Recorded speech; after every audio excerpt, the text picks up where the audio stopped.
Futebolaço, eu sou o Dieguinho. Bom, galera, tá entrando no ar a nossa terceira edição desta quarta-feira, como sempre, com muitas informações para vocês. Antes disso, ó, dedo no like no começo do vídeo que me ajuda bastante. Se forem novos aqui no canal, já se inscrevam, ativam o sininho das notificações e, claro, sigam minha conta pessoal lá no Instagram, beleza? Dito isso aí, lembrar vocês que teremos rodada decisiva na Libertadores e na Sul-Americana nesta quinta-feira, e você pode estar fazendo as suas apostas esportivas utilizando o cupom promocional lá na 1xBet, que é Futebolaço. Você pode ganhar bônus até de R$ 1.200 no seu primeiro depósito. O link da 1xBet aqui está no primeiro comentário fixado. E claro, além de apostar e se divertir, vocês ajudam aqui o meu trabalho. Na hora de fazer suas apostas esportivas, dê uma preferência lá para 1xBet. Bom, galera, tenho boas e más notícias nesse vídeo. Vamos dividir aqui por partes. Primeiro, vamos dar uma passada na Seleção Brasileira Sub-20, que nos interessa diretamente. Temos dois jogadores hoje sob o comando do técnico Ramon Menezes no Mundial. A Seleção Brasileira estreou perdendo para a Itália por 3-2, saiu perdendo de 3-0, correu atrás, diminuiu o placar e hoje venceu a República Dominicana por 6-0. O Brasil decide a sua vida no sábado, agora às 3 horas da tarde. A seleção, apesar de estar nesse momento na zona de classificação para as oitavas de final, pode acabar não se classificando caso empate ou seja derrotada aí pela seleção nigeriana. E eu vou explicar para vocês. O grupo do Brasil é formado por Nigéria, Brasil, Itália e República Dominicana. Nesse momento a Nigéria é líder com 2 jogos, 2 vitórias. O Brasil é o segundo colocado com 3 pontos, 1 vitória e 1 derrota, saldo de gols 5. A Itália é a terceira colocada, 3 pontos também, saldo -1. E a República Dominicana é a lanterninha com 0 pontos e saldo -7. A Itália joga contra a República Dominicana, que é a lanterna, e perdeu os 2 jogos e foi goleada pelo Brasil por 6-0. Muito provavelmente a Itália vence esse jogo e vai a 6 pontos. A Nigéria não pode encostar nessa classificação momentânea por causa de uma derrota para o Brasil e uma vitória da Itália. Dependendo do saldo de gols, ela sai de primeira para terceiro colocado. E o Brasil, como a Itália muito provavelmente vence seu jogo, se empatar, a Itália vence e chega a 6 e o Brasil sai fora. Então o jogo para o Brasil no domingo é decisivaço, tá? O Brasil tem um saldo de gol muito bom, então uma vitória simples coloca a seleção brasileira aí nas oitavas de final. Caso a seleção não se classifique, o Brasil estaria eliminado. E aí Marlon Gomes e Andrei já retornam para o Vasco da Gama nesse final de semana, ou quem sabe até na segunda-feira, e ficariam disponíveis para o próximo jogo. A vitória do Brasil hoje por 6-0 contra a República Dominicana.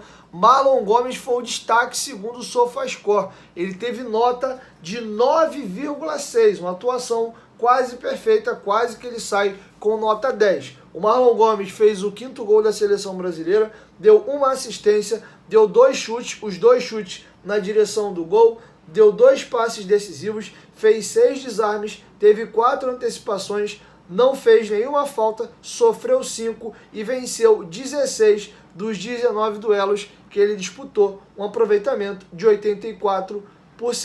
Nota dele no SofaScore, 9,6. Então Marlon Gomes fez uma baita de uma partida hoje contra a seleção da República Dominicana. Aproveitando, falando aí de possibilidade de desfalque, retorno aí, vamos falar do técnico Maurício Barbieri. Foi julgado hoje no tribunal a questão do efeito suspensivo que o Vasco tentou conseguir. E o Vasco perdeu por 4-3 e o Barbieri terá que cumprir a segunda partida de suspensão. Então o Barbieri não irá comandar o time contra o Fortaleza. Com isso, quem fica à beira do gramado é o Maldonado. O Barbieri deve viajar a Fortaleza, mas sem poder comandar a equipe na beira do gramado, tá? O Maldonado já havia, inclusive, comandado a equipe no jogo contra o Palmeiras, porque o Barbieri tinha sido expulso no jogo anterior, tá bom? Dito isso, foi Fluminense ou foi...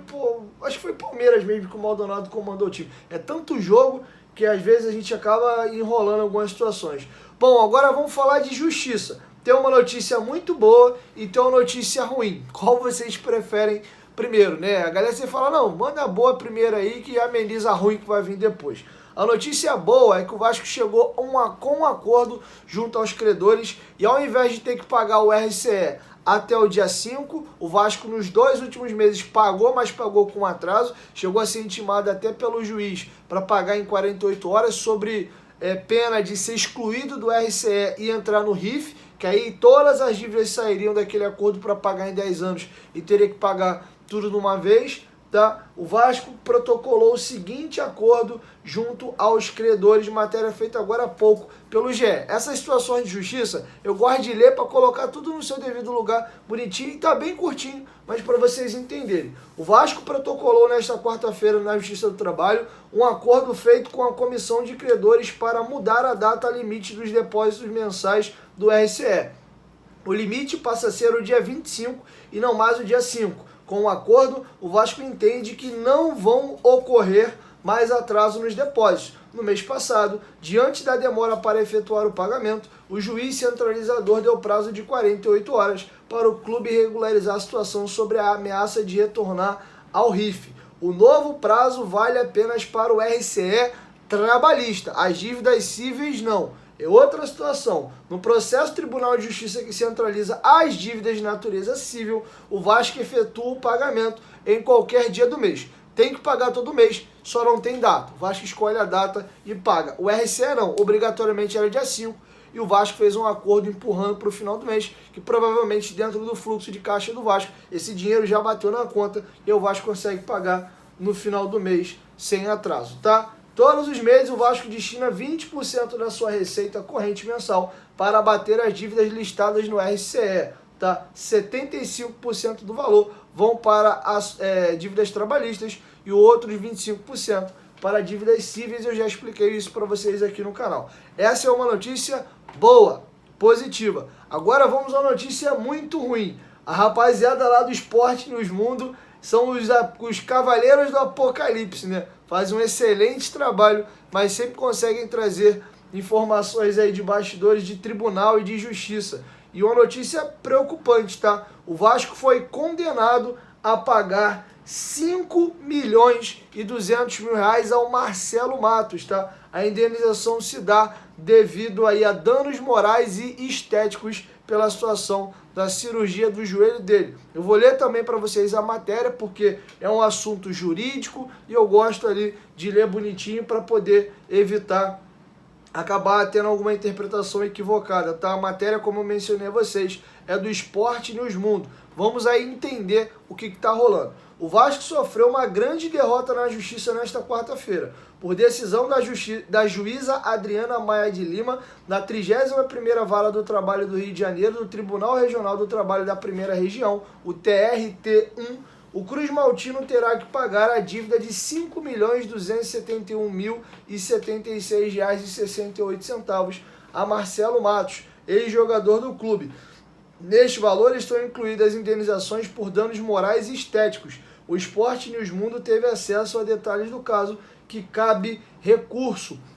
A ação judicial corria desde 2021, quando o Esporte News Mundo antecipou o caso. Inicialmente, a cobrança de Marcelo Matos contra o Vasco era de um montante de R$ 7.900.000. Entretanto, pouco menos de 3 milhões em pedidas não foram aceitos pela magistrada na decisão. Depois da análise de provas produzidas no processo ao longo dos últimos anos, os principais pedidos de Marcelo Matos foram relacionados aos problemas médicos que sofreu nos anos que esteve em São Januário, com a grave lesão no joelho. Foi no ano de 2016 que o atleta sofreu a primeira lesão no joelho direito. Depois disso, foram 5 cirurgias para corrigir problemas na região. Voltou a treinar somente em 2019, fez um jogo, mas depois o contrato chegou ao fim. Ao aceitar os pedidos de condenar o Vasco a pagar dano moral e dano estético a Marcelo Matos, a juíza afirmou que o clube agiu com absoluta negligência ao submeter ao autor o tratamento cirúrgico precoce e ainda compeli-lo ao retorno aos gramados em menos de 4 meses após a intervenção médica do joelho. E completou, assim resta comprovada a culpa e a efetiva violação ao patrimônio imaterial do autor, cuja lesão viola direitos personalíssimos e que repercute em sua esfera íntima. Aliás, restou comprovada tecnicamente até mesmo a existência do nexo concasual entre a lesão e complicações sofridas pelo autor, com as patologias desenvolvidas como a depressão e o vitiligo, além da presença dos danos estéticos. A condenação ficou nos seguintes pontos, e aqui eu finalizo para vocês. Primeiro, diferenças salariais pleiteadas em razão da redução salarial imposta pela ré a partir de 2 de janeiro de 2019. Segundo, indenização substitutiva pela estabilidade provisória entre 26 de abril de 19 até 30 de maio de 19. Recolhimento das competências faltantes pelo Fundo de Garantia. A conta do mês de março de 2017 até janeiro de 2018, março de 2018, de maio a dezembro de 2018 e todas de 2019. Indenização por danos morais no valor de R$400 mil. Indenização por danos estéticos no valor de R$240 mil. Indenização por lucros cessantes no importe de R$2.700.000. Honorários advocatícios e impostos. Marcelo Matos disputou 36 jogos com a camisa do Vasco, 35 no ano de 2016 e apenas um depois disso. No período, ele marcou somente 2 gols pelo clube de São Januário. A reportagem do Esporte News Mundo não conseguiu contato com os envolvidos até o momento desta publicação, tá? Então a condenação do Vasco aí que cabe recurso, vem indenização por danos morais, indenização por danos estéticos, indenização por lucros cessantes, não sei dizer o que é isso, não entendo juridiquês, e honorários advocatícios e impostos, tá? Então tá aí o montante da dívida, pouco mais de R$5.200.000. Uma notícia boa que foi a situação do RSE e essa péssima notícia aí com relação a Marcelo Matos. Lembrando que, se foi comprovado nas perícias de que o Vasco foi negligente, fez a cirurgia errada, o retorno do jogador foi precoce, cara, eu sou pelo justo. Infelizmente, se o Vasco tá errado, né? Ele acabou lesando aí uma pessoa que, comprovadamente, pelo menos pelos autos aqui, eu não sou médico, né? Vai ter aí problemas no joelho até o fim de sua vida, enfim. Então é isso, galera. Assim a gente encerra aí a nossa terceira edição. Amanhã, próximo da hora do almoço, eu chego com o nosso primeiro vídeo. Lembrando que teremos entrevista com o Gabriel Peck às 2 da tarde e eu estarei presente no CT. Beleza? 1, 2, 3, futebolaço. Tamo junto, família. Qualquer momento que volta, nós tamo junto. Valeu!